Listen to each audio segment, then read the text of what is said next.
বাবা তোমার দরবারে ডাক্তার কবিরাজ দেখিও আমার বউয়ের কোনো বাচ্চা কাচ্চা হয় না। বাবা আমাকে একটা বাচ্চা দাও, আমার একটা বাচ্চা চাই, আমাকে একটা বাচ্চা দাও বাবা, তুমি একটা বাচ্চা দাও, তুমি ছাড়া কে আছে বলো, তুমি আমাকে একটা বাচ্চা দাও।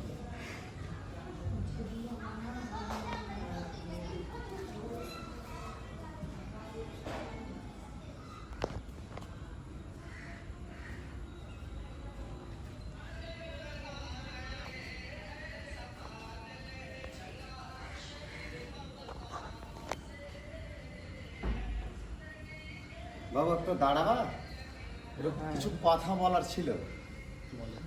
সময় আছে, কথা বলতে পারবো? হ্যাঁ অবশ্যই।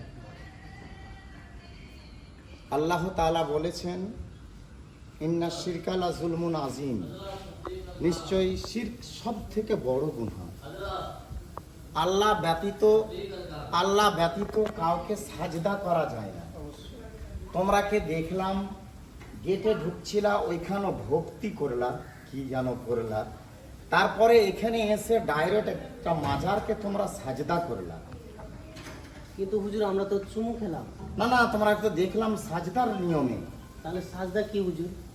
সাজদা, আল্লাহ ব্যতীত কাউকে সাজদা করা যায় না। সাজদার নিয়ম হলো হাঁটু পেড়ে মাথা রেখে যখন যাকে সাজদা করা যায় সেটা শিরকের গুনাহ হয়, সব থেকে বড় শিরক হয় এটা। তাহলে তো আমরা খুব বড় ভুল করে দিয়েছি। একদম চরম ভুল করে দিয়েছো বাবু। তো পীরের মাজারে এসে হুজুর আমাদের তাহলে করণীয় কি? না, পীরের মাজারে আসতে গেলে দূর থেকে সালাম বা নিকটে এসে সালাম দিতে হবে।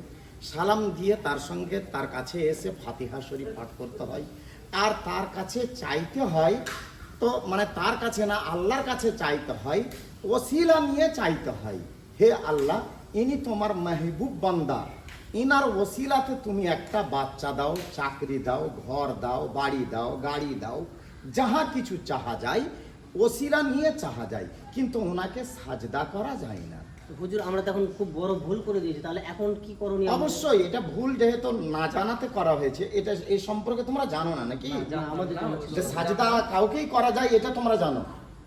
সাজদা কাউকেই করা যায় এটা তোমরা হয়তো জানো, কিন্তু না, আল্লাহ ছাড়া কাউকে সাজদা করা যায় না। যেহেতু শিরকের গুনাহ করে দিয়েছো, তো এখানে তওবা ও ইস্তেগফার করতে হবে। হুজুর আপনি আমাদেরকে আল্লাহর দরবারে ক্ষমা করিয়ে দেন। আচ্ছা, আল্লাহর কাছে দোয়া করছি। হ্যাঁ, একটু মনোযোগ দিয়ে পড়ে নিতে হবে। আমার সঙ্গে সঙ্গে একটু পড়ো সবাই। আস্তাগফিরুল্লাহ রাব্বি মিন কুল্লি যামবিন ওয়া আতুবু ইলাইহি ওয়ালা হাওলা ওয়ালা কুওয়াতা ইল্লা বিল্লাহিল আলিয়্যিল আযীম। লা ইলাহা ইল্লাল্লাহু মুহাম্মাদুর রাসূলুল্লাহ সাল্লাল্লাহু আলাইহি ওয়াসাল্লাম।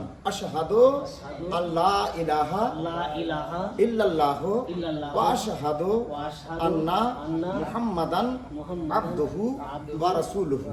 এবার একটু আল্লাহর কাছে মোনাজাত চেয়ে নিতে হয়।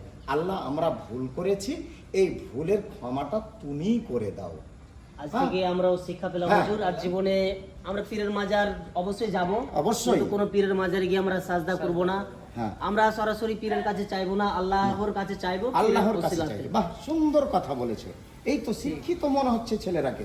এরা এত শিক্ষিত হয়ে এটা জানছিল না, সাজদা করে ফেলেছে।